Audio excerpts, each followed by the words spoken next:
ముఖ్యంగా తెలంగాణ ప్రజలందరికీ కూడా నాగర్ కర్నూలు జిల్లా నుండి బహుజన్ ముక్తి పార్టీ నుండి వందనాలు తెలియజేస్తున్నాను. ముఖ్యంగా ఇప్పుడు మేము వీడికి వచ్చినటువంటి విషయం ఏంటంటే, ఇది నాగర్ కర్నూలు యొక్క చెరువు. ఇది ఎండబెట్ట గ్రామం. ఇదంతా ఎండబెట్ల గ్రామం. ముఖ్యంగా విషయం ఏంటంటే, మన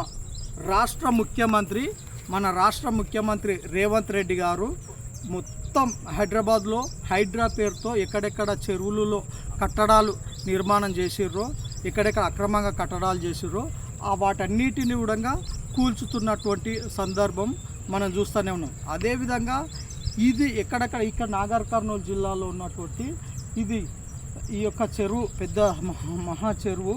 అక్కడ బుద్ధుని విగ్రహం కూడా ఉంది. ఒకసారి ఇక్కడ చూడండి. ఇదంతా అక్రమానికి గురి అయినటువంటి పరిస్థితి ఉంది. అదేవిధంగా ఒకసారి ఇక్కడ నిర్మాణం జరిగింది. ఇది చెరువులో కొందరు ప్రైవేట్ వ్యక్తులు ఇది నిర్మాణం చేస్తున్నారు. అక్కడ కూడా అదంతా కట్టడాలు చేస్తున్నారు. అయితే మేమేం చేస్తున్నామంటే, విషయం ఏంటంటే, ఈ యొక్క ప్రభుత్వం ఈ యొక్క చెరువుల యొక్క సిక్యం భూములను కూడా ఎక్కడ కూడా అక్రమంగా ఆక్రమించుకోవడానికి వీలు లేదు. కాబట్టి మన రాష్ట్ర ముఖ్యమంత్రి గారు కావచ్చు, ఇక్కడ ఉన్నటువంటి మంత్రి గారు కావచ్చు, ఎమ్మెల్యే గారు కావచ్చు, ఎంపీ గారు కావచ్చు, వీళ్ళందరూ కూడా దీని విషయాన్ని పట్టించుకొని ఈ అక్రమమైనటువంటి కట్టడాలు వెంటనే తొలగించేటట్లుగా మన రాష్ట్ర ముఖ్యమంత్రి గారు ఈ నాగర్ కర్నూలు చెరువును స్థలాన్ని కాపాడాల్సిందిగా మేము బహుజన్ ముక్తి పార్టీ నుండి వందనాలు తెలియజేస్తున్నాము. భవిష్యత్తులో చాలా ప్రమాదాలు, భవిష్యత్తులో ఈ యొక్క పరిస్థితి చాలా, ఎందుకంటే రాను మొత్తం అన్ని రాను మొత్తం కూడా ఆకుపైకి గురయ్యేటువంటి పరిస్థితి ఉంది. నిన్నమన్నటి వరకు ఇవన్నీ కూడా వాటరే, ఇది మొత్తం కూడా వాటరే ఉన్నది.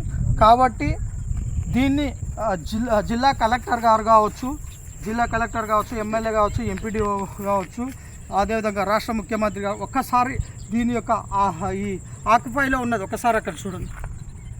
ఇదంతా అది మొత్తం ఆకుపైతో పాటు ఇక్కడ కూడా మళ్ళా ఈ చెరువుల్లో కట్టడాలు నిర్మాణం చేసారు. వీటిని వెంటనే తొలగించాల్సిందిగా